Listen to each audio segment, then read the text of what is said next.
Sai Krishna custodial torture వల్లే చనిపోయాడని SIT స్పష్టం.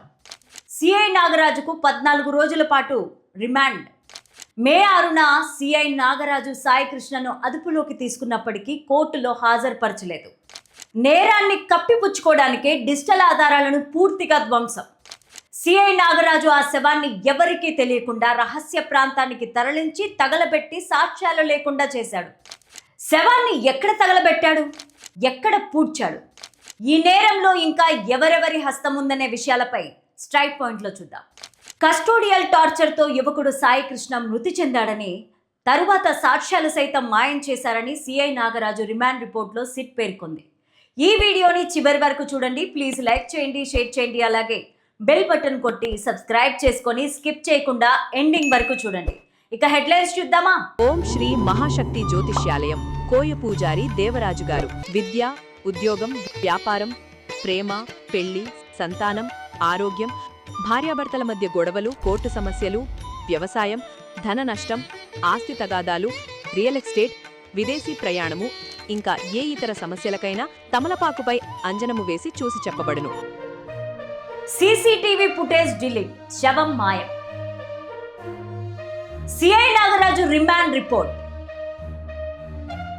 రిమాండ్ రిపోర్ట్లోని కీలక ముఖ్యాంశాలు. ఇక స్టోరీలోకి వెళ్తే, గాదె సాయి కృష్ణ అదృశ్యం కేసులో కీలక పరిణామం చోటు చేసుకుంది.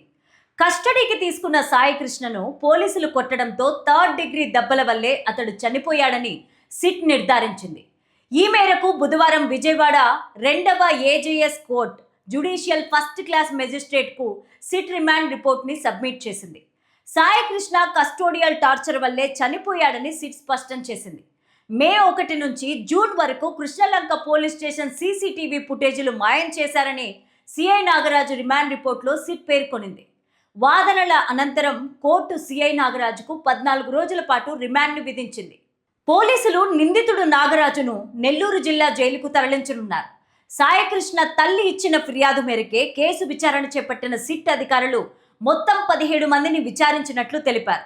మే 6న సిఐ నాగరాజు సాయికృష్ణను అదుపులోకి తీసుకున్నప్పటికీ కోర్టులో హాజరుపరచలేదు. కస్టోడియల్ టార్చర్ వల్లే చనిపోయాడని కోర్టుకు సిట్ తెలిపింది. విచారణలో సిఐ నాగరాజు తమకు సహకరించలేదని, కేసుకే సంబంధించిన విషయాలు అడిగినా సరిగ్గా స్పందించలేదని తెలిపారు. నాగరాజును కస్టడీకి ఇవ్వాలని సిట్ కోరింది. 2 వారాల రిమాండ్ను విధించింది. బాధితురాలి విజ్ఞప్తి మేరకే మే 18న కోర్టు కృష్ణలంక పిఎస్లోని సీసీటీవీ రికార్డులను భద్రపరచాలని ఆదేశించింది. జూన్ 19న Mangalagiri AP forensic laboratory scientific assistant బృందం స్టేషన్ను పరిశీలించగా మే 1 నుంచి జూన్ 1 వరకు ఉన్న సీసీటీవీ ఫుటేజ్ డేటా మొత్తాన్ని డిలీట్ చేసినట్టు గుర్తించారు. నిందితుడు తన నేరాన్ని కప్పిపుచ్చుకోవడానికి డిజిటల్ ఆధారాలను పూర్తిగా ధ్వంసం చేశాడని స్పష్టమైంది. అంతేకాకుండా మే 6 నుండి జూన్ 2 లోపే 3rd డిగ్రీ దెబ్బలు తాళలేక సాయికృష్ణ లాకప్లోనే మరణించాడు. అనంతరం సిఐ నాగరాజు ఆ శవాన్ని ఎవరికీ తెలియకుండా రహస్య ప్రాంతానికి తరలించి తగలబెట్టి సాక్ష్యాలు లేకుండా చేశాడని సిట్ ప్రాథమిక విచారణలో నిర్ధారించింది. జూన్ 19న రాత్రి 2 గంటలకు కృష్ణలంక పిఎస్లో క్రైమ్ నంబర్ 107/2026 కింద బిఎన్ఎస్ సెక్షన్లు 127 under section 4, 127 under section 6, 103 under section 1, 238 కింద కేసులు నమోదైంది.